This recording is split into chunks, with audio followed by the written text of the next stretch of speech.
I don't know. Russia now controls the Middle East. We made a deal with Iran to nuke them up. Russia invaded Crimea. And there's been no American response whatsoever. Now, I'm not advocating an American military response against the Russians. I'm just pointing out how dangerous it is when you put our national security in the hands of people like Barack Hussein Obama and Hillary Rodham Clinton. It's really, really scary out there. I mean, we've documented on past shows how the Obama foreign policy has made the world a much more dangerous place than it was before the Obama nation. Now, what is Hillary's, according to her latest position in this debate? Yeah, the position du jour, let's call it. Yes, that's a good way to put it. So, what is her latest position on what should be done in Syria? Well, let's just wait till we get the poll numbers, and then she'll tell us what her position is on the war in Syria. Well, what she wants to do is set up no-fly zones in Syria. Who's flying in Syria right now, Gene? I believe that would be the Russians, Russ. So, will the United States Air Force be enforcing a no-fly zone under the new Clinton administration against Russia? Unless we're getting Tom Cruise to fly inverted over them and giving them the middle finger. I don't think that's going to be happening anytime soon. So she's willing to risk war with Russia. Russ, you're living in a Cold War era policy. You got to stop blaming this boogeyman that's Russia. Oh, wait, no, Mitt Romney was right about that too, wasn't he? My bad. Romney was right about that. Russia was our greatest threat, and Barack Obama laughed at him back then. Because Barack Obama knew that there was going to be a Russian reset button.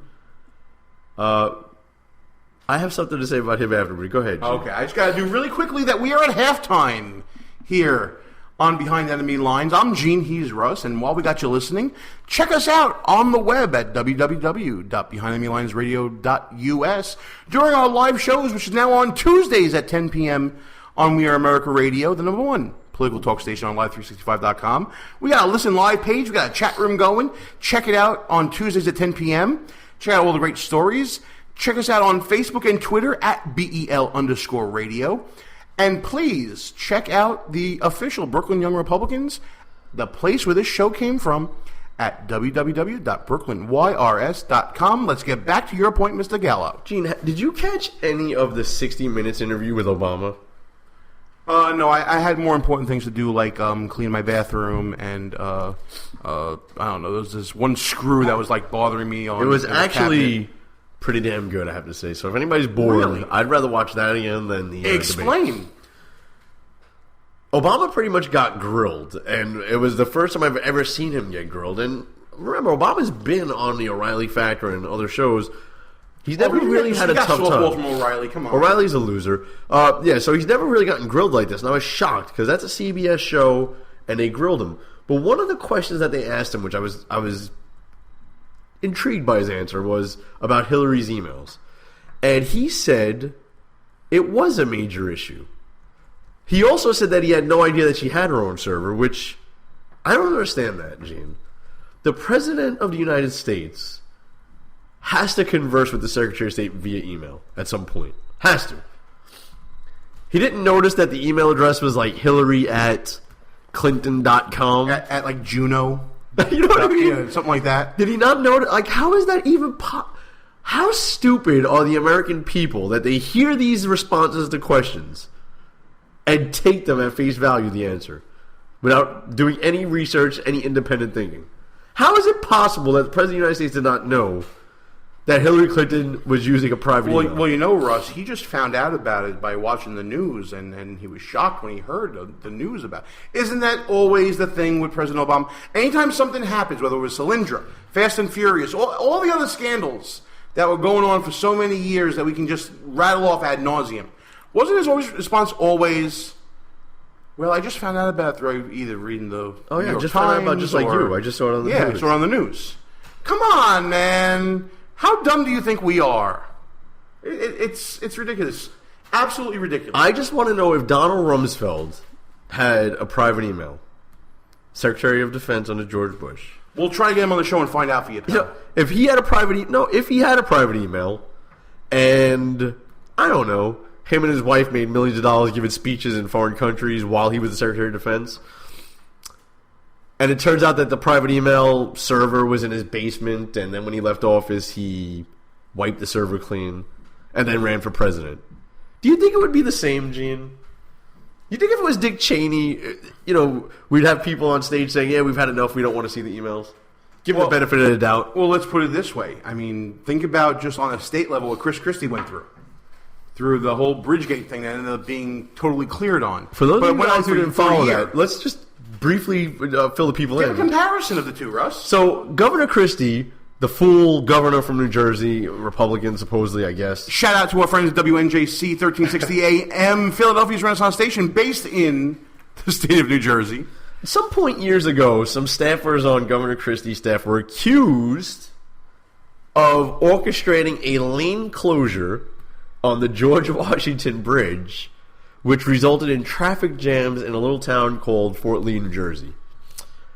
Yep, that's the scandal right there. And the Democrats, MSNBC, had wall-to-wall coverage for months, and I think they still talk about it every now and then, trying to basically say that Christie, what did he know and when did he know it? A lane closure on the George Washington Bridge. That caused problems for a mayor because they didn't kowtow to Chris Christie, supposedly. That's the theory. That's the theory. None of it's ever been proven. As far as I know, there was no FBI investigation. Think about the millions of dollars that was spent on that. And now extrapolate that to your Rumsfeld example and what would have happened if Donald Rumsfeld had a private email server. Wow. We'd be talking about multi-layers of scrutiny at the executive level, by agencies, at the legislative level. There'd be lawsuits going on left and right. It'll be absolutely nuts. There's a little conversation going on in the chat room, which I do. I want to get to that because I've been monitoring it myself, Russ. Why don't you go ahead and I'm not going to mention exactly what they're saying, but I want to just touch on this guy. I thought it was kind of brilliant. So, President Obama, in the 60 Minutes interview that I was talking about, basically said he's airdropping munitions and weapons to who the hell knows, really. I mean, does anybody know where this stuff is going now? I thought the Democrats believed that guns were not the answer. Why doesn't Syria or the United Nations just pass some laws banning weapons in Syria?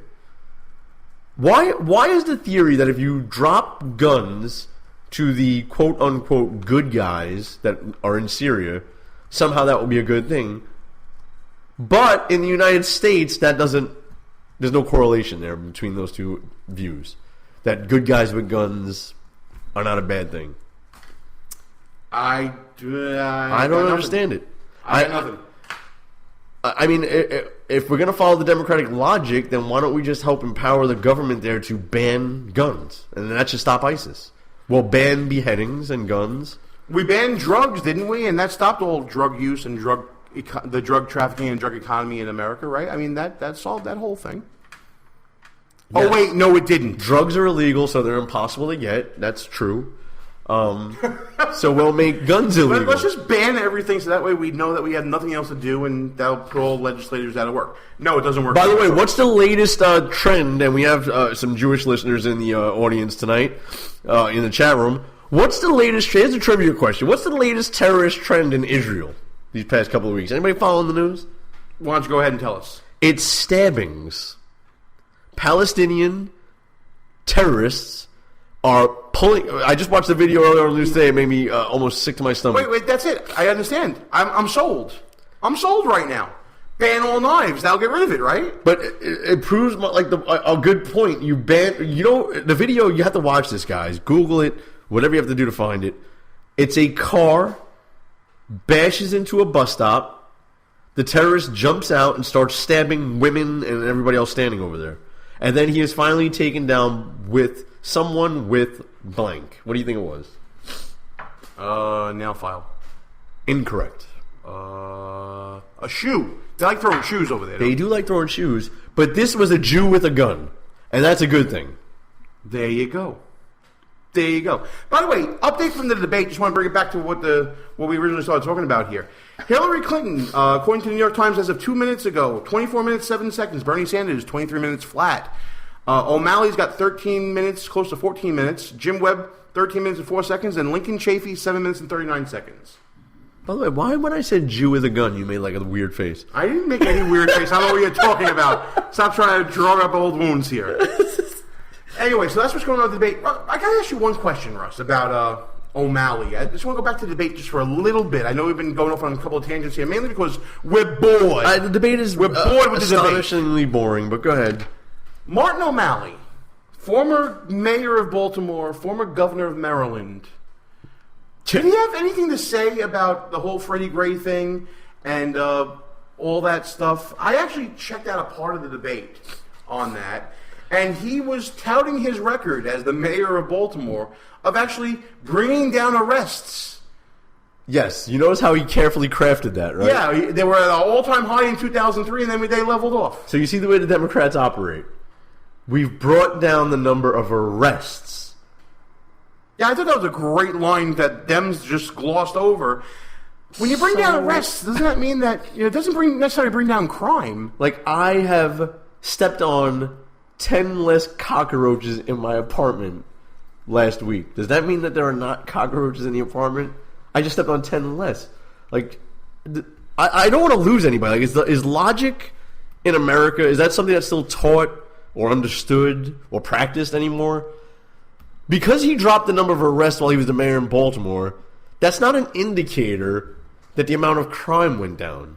Am I like crazy here? I don't think you're crazy at all. Another great line I remember from the debate as I was listening to it in the first hour, they asked Jim Webb about his opinion on affirmative action. And he actually went on record, I couldn't believe this, he went on record to say that he was for affirmative action for black people, but not for minorities. Oh. You remember this line? And he said, That's and good. then he started talking about the white people in Appalachia. You see how I use my non New York diction right there. Appalachia. Well, that's smart, though. And he said that they need help, too. No, they don't. They don't need help. They're represented on that stage as 4 white men and an old white lady. That's perfect. But I just found it striking. It was the pandering. I actually have that in my notes. This is a pandering session. You name the fringe group or minority group, and the Democrats will pander. That's it. It's simple. Because Black Lives Matter or all lives matter. How is that a freaking question? That's their only path to victory. A few of them said... Well, Bernie Sanders said global warming is the greatest threat to national security right now. I mean, does that tell you all you need to know about this man? Oh, jeez, Lou. He wants the keys to the U.S. military, but global warming is the greatest threat that we face right now. The conscientious objector wants to battle global warming with our military. Hillary Clinton said that nukes are the greatest threat against America. Now, while that argument probably could be made, you were the Secretary of State for this administration, not when the Iran deal happened, but I'm sure you had part in it before you left office, setting some of it up. But either way, this is your man in the White House.